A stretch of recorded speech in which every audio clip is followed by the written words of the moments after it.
जय Hind defence lovers. आज की टॉप हेडलाइंस कुछ इस प्रकार है। आर्मी के T-72 और T-90 टैंक्स को मिलेगा मेजर अपग्रेड। भारत के ड्रोन्स और मिसाइल्स के लिए बनाए गए हैं स्वदेशी 3 इंजन्स। भारत के S-400 की पोजीशन का पता लगाने के लिए पाकिस्तान ने एक्टिवेट किए थे अपने स्लीपर सेल्स। और अब इंडियन आर्म फोर्सेस के ऑफिसर्स को दी जा रही है फेक नैरेटिव्स को काउंटर करने की भी ट्रेनिंग।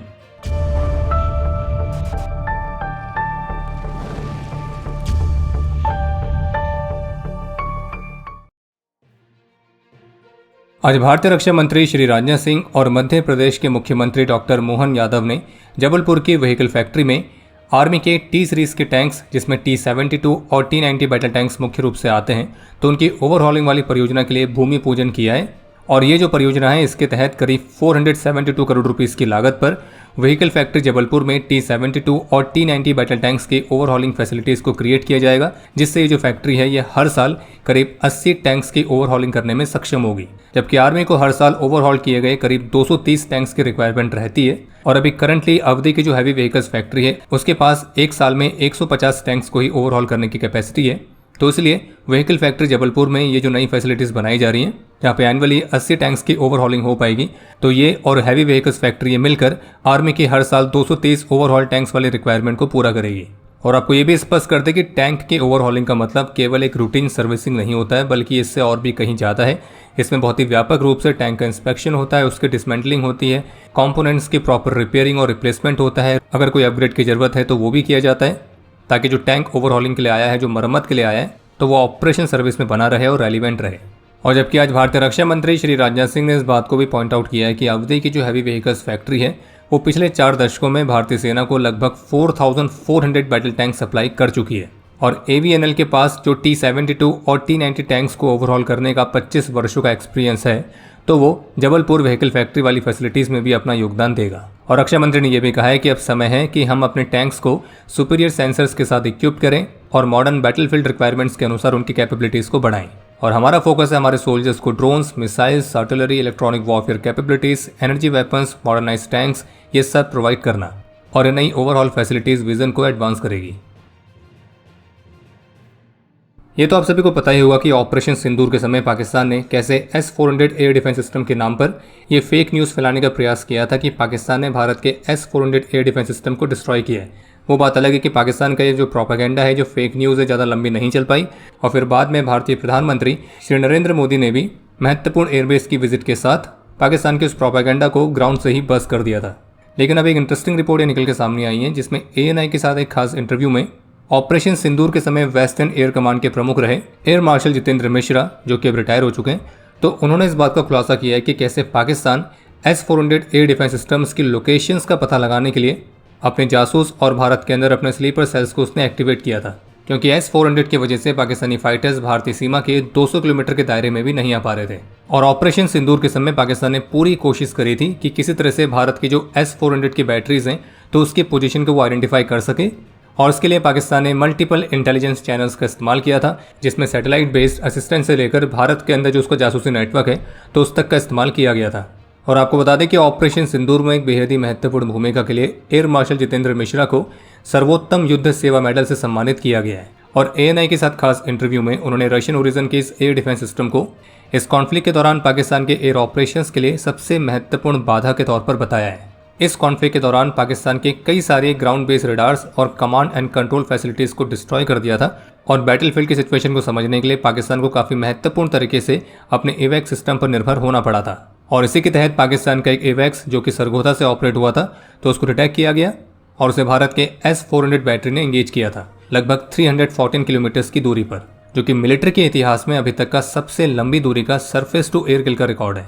और जब पाकिस्तान ने अपनी इस एयरबॉर्न सर्विलेंस कैपेबिलिटी को भी खोया, तो फिर उसके बाद जो ऑपरेशनल बैलेंस है वो भारत के फेवर में और ज़्यादा शिफ्ट हो गया था, जिससे भारत की फोर्सेस पाकिस्तान के अंदर और भी डीप स्ट्राइक कर पा रही थी।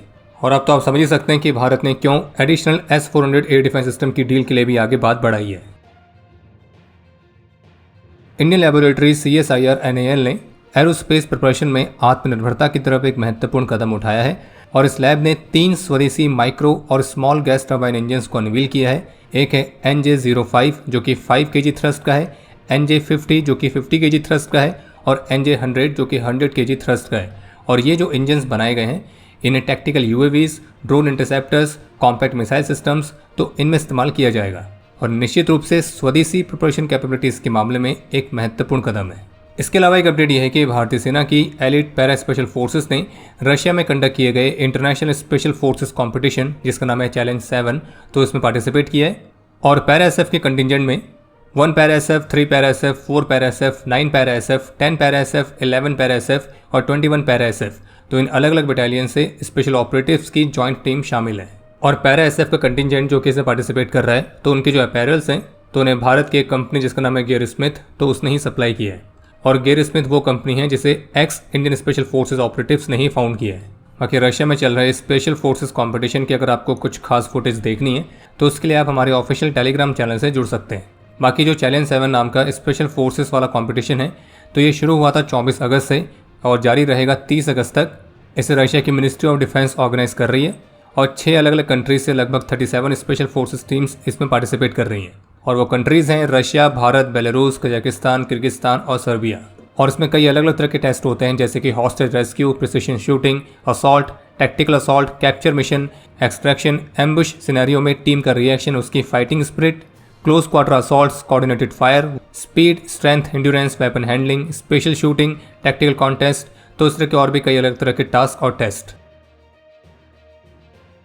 नेपाल जो कि अभी बहुत ही भीषण बाढ़ वाली आपदा का सामना कर रहा है और अभी जिस समय हमें वीडियो रिकॉर्ड कर रहे हैं तो इस आपदा में लगभग 359 कैजुअलिटीज़ की रिपोर्ट्स हैं और लगभग 1000 से अधिक तो मिसिंग हैं और उनमें से 288 भारतीय नागरिक भी हैं जिनके साथ कोई कनेक्शन नहीं हो पा रहा है और वो मिसिंग हैं, जबकि अभी तक 21 भारतीयों को रेस्क्यू भी किया गया है। और जो भारतीय मिसिंग हैं उनमें कैलाश मानसरोवर यात्रा वाले श्रद्धालु, कुछ टूरिस्ट, वर्कर्स तो ये भी शामिल हैं, साथ ही वो लोग भी जो कि हाइड्रो पावर परियोजना के साथ जुड़े हुए थे।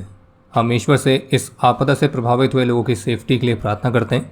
और बाकी इंडियन मिलिट्री ने भी एक प्रमुख HDR यानी कि humanitarian assistance and disaster relief operation को लॉन्च कर रखा है।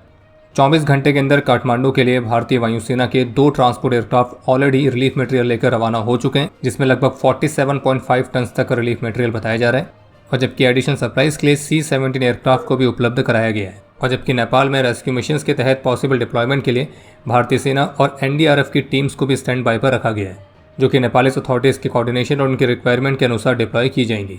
और तिब्बत नेपाल बॉर्डर पर आई इस भीषण बाढ़ की जो फुटेज सामने आई हैं वो बेहद ही दहलाने वाली हैं और उन फुटेज को देखकर समझ में आ रहा है कि ये आपदा कितनी बड़ी है और इस बाढ़ से वहाँ पे मौजूद कई सारे गाँव तो पूरी तरह से बह चुके हैं। और नेपाल के प्रधानमंत्री ने भी बाढ़ से प्रभावित क्षेत्रों को विजिट किया है और भारत की तरफ से स्पष्ट रूप से कहा गया कि इस संकट की घड़ी में भारत नेपाल के साथ कंधे से कंधा मिलाकर खड़ा है। कुलगांव में स्पेसिफिक इंटेलिजेंस इनपुट्स के आधार पर आर्मी, CRPF और जम्मू कश्मीर पुलिस ने एक जॉइंट सर्च ऑपरेशन लॉन्च किया था।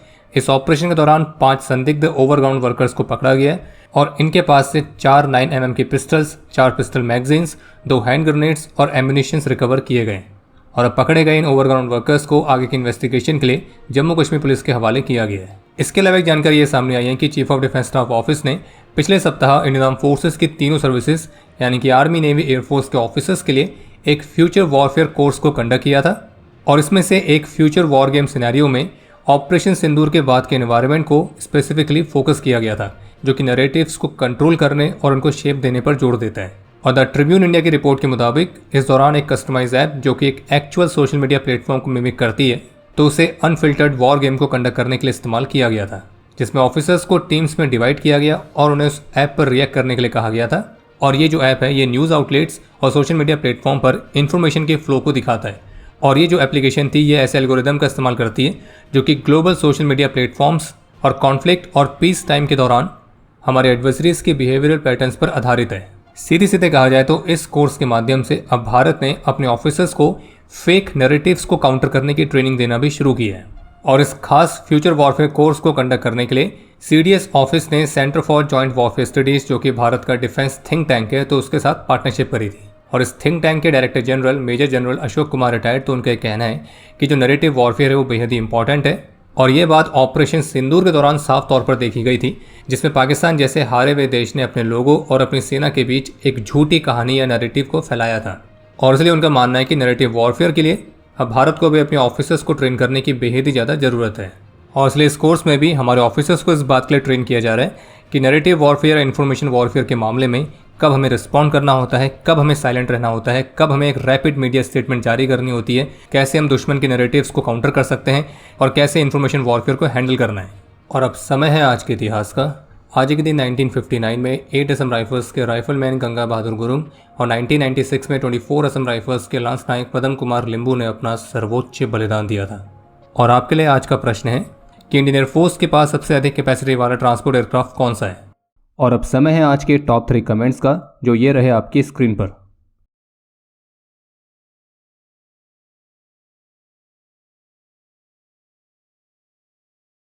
उम्मीद है आपको आज का एपिसोड पसंद आया होगा। पसंद आया तो वीडियो को लाइक करना ना भूलें। आपके कोई भी सुझाव या सवाल हो तो उसके लिए कमेंट सेक्शन ओपन है। और अगर आप डिफेंस रिलेटेड और भी एक्सक्लूसिव कंटेंट में दिलचस्पी रखते हैं तो आज ही प्ले स्टोर से डिफेंस स्क्वाड की सुपर ऐप को डाउनलोड करना ना भूलें।